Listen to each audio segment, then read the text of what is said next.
La gavilla recién formada. Estaba en lo alto de una loma a las afueras de Culiacán, muy cerca de la barranca del Sopilote, donde lo habían ido a tirar después de aquella paliza que aún no se le olvidaba a Jesús. En torno suyo, los niños sonreían después de recibir cada uno su peso.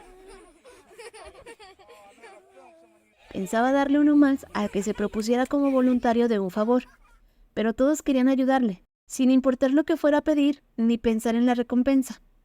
No era gran cosa lo que iba a solicitarles. La misión del muchacho largo y avispado fue viajar a la hacienda, meterse a la barranca de los Peones y allí preguntar por Santiago y Felipe Juárez, saber si estaban vivos, averiguar cómo estaban y, si estaban bien, preguntarles si no querían saber qué fue de su hermano. El chico salió apenas caída la tarde y como a medianoche ya estaba de regreso con los hermanos Juárez, escasamente un poco más altos y mucho más pálidos de como los recordaba. No hay palabras para describir la expresión de los muchachos al ver a su hermano allí, frente a ellos, hecho un hombre, sano y bien vestido, sobre todo después de pensar durante tanto tiempo que había muerto, y después de haberlo llorado tanto. No lo podían creer, tuvieron que tocarlo, que estrechar su mano y abrazarlo mientras repetían su nombre para convencerse de que era él y de que estaba vivo. Jesús les contó a grandes rasgos cómo había salido a rastras del fondo de la barranca, cómo lo encontraron los Lloreme, a punto de fallecer, y que lo habían cuidado, cómo después había ido a dar con los chinos y del trabajo de los sembradíos de opio, de su viaje a Guaymas, de la aventura del asalto y de los planes que tenía para su vida futura. Los ojos se les abrían como platos al escuchar todo aquello. A cambio de esas historias, Santiago, quien tomó la palabra por los dos hermanos, le relató los detalles de su vida en la hacienda. Era igual que como la recordaba. Que no han comenzado a trabajar.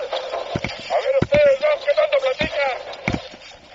Les pasa a estos dos indios que no entienden. Salvo que cada día se ponía peor.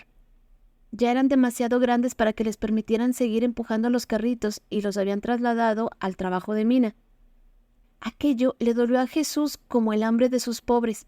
Sin embargo, además de darles la nueva de su existencia y de ver cómo estaban, su hermano mayor tenía un plan en mente, y para llevarlo a cabo quería hacerles una propuesta muy concreta. Les pidió que regresaran a la hacienda y que buscaran algunos hombres valientes, dispuestos a cambiar de vida por una más arriesgada, pero también más libre, morando ocultos en la mitad de la sierra y ayudando a quien menos tenía. Aunque no explicó detalles de las actividades a las que pensaba dedicarse, era fácil suponer de qué se trataba. A la noche siguiente estaban Santiago y Felipe de regreso con dos voluntarios, su viejo amigo, Valdemar López. Jesús, Jesús, eres tú. Jesús, ¿estás bien? No puedo ¿Eres tú, creerlo. Jesús? Y Lucas Villarreal, quien había acompañado al primero aquella noche en la búsqueda del cuerpo de Jesús. El encuentro fue caluroso, aunque al principio estaban tan sorprendidos como antes los hermanos. Nadie creía que el joven hubiera sobrevivido al tormento, a la caída y a la intemperie, pero allí estaba en persona, de carne y hueso, pidiéndoles ayuda para formar una banda. Por supuesto que aceptaron. Cuando ya no se tiene nada que perder, excepto la vida, no se piensa demasiado al recibir una propuesta como aquella. Aún así, tres gatos, por bragados que fueran, no era todavía lo que se dice una gavilla, no eran una banda. Incluso, cuando Jesús aceptó incluir a sus hermanos, luego de una larga discusión donde se vio claramente que los chicos preferían morir jóvenes, con el rostro al cielo, que irse consumiendo lentamente en la mina, fue a Valdemar a quien se le ocurrió la idea de buscar ladrones donde seguramente habría algunos disponibles: la cárcel de Culiacán. El plan se trazó rápidamente y se llevó a cabo de inmediato. Justo cuando el cielo, pintado de rosa, anunciaba la aurora, el grupo se agazapaba junto a la entrada de la cárcel. Era tan improbable un asalto a ese edificio que no había ni siquiera un policía de guardia. En aquel entonces, el techo de la cárcel era de madera, así que bastó con rociar un poco de petróleo y acercarle un cerillo para iniciar un lindo incendio.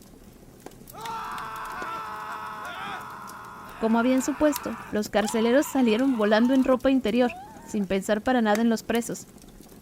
En esas condiciones, reducirlos no presentó ningún problema.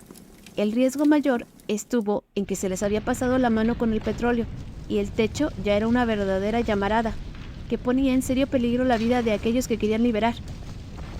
Era más sencillo despachar a los carceleros después de sacarle las llaves que atarlos. El resto fue entrar a las celdas y sacar de allí, medio ahogados por el humo, a la veintena de miserables campesinos tan deteriorados que apenas podían caminar. El propio Jesús se bajó de su yegua y ayudó a un par de viejos, particularmente frágiles, para que pudieran huir. Más trabajo le costó hacer que otros caminaran primero y después corrieran. A la luz del amanecer, Jesús los observó con cuidado. La mayoría eran ancianos o labriegos flacos que no sabían ni querían saber de pistolas y diligencias. No obstante, les anunció por qué los había sacado de la cárcel y les preguntó si querían seguirlo en su aventura. 5 de ellos respondieron que sí. Sí, patrón, yo sí. Pues Pues sí, yo sí, entro. yo también. Cuente conmigo, yo sí voy. Pero uno era tan viejo que el propio Jesús tuvo que disculparse por no aceptarlo. Se quedó con los 4 que sí le servían y mandó a los demás a sus casas con una buena provisión de víveres y un par de pesos para cada uno. Cuando se habían ido, echó algunos leños a la fogata y se frotó las manos para sacudirse el frío que todavía era cruel en esas alturas de enero. Luego se subió a un tocón enraizado y desde las alturas les habló breve y claramente. Amigos, entre nosotros no hay ninguno a la fuerza. Todos somos hombres libres y cada uno tiene de una manera u otra una afrenta que vengar. Por eso nos volveremos una banda. Y nuestra misión principal será fregar a los ricos como podamos, quitarles sus bienes a ellos y a los que los solapan, a los que tienen el poder, y repartir esos bienes entre los pobres, entre los más humildes, devolviéndoles lo que es suyo. Yo me comprometo personalmente a ello, pero en el nombre de Dios y de la Virgen. Y en este punto miró fijamente a los recién liberados, como si se dirigiera sobre todo a ellos. Que ninguno de nosotros dañe jamás a un hombre humilde, a un anciano y menos que nada a una mujer, de cualquier condición que sea, porque entonces yo mismo me encargaré de castigarle en todas las formas que me sea posible. Los otros, que guardaron un respetuoso silencio, rompieron en vivas con las últimas palabras de Jesús, ratificando su jefatura y sobre todo la recién formada banda.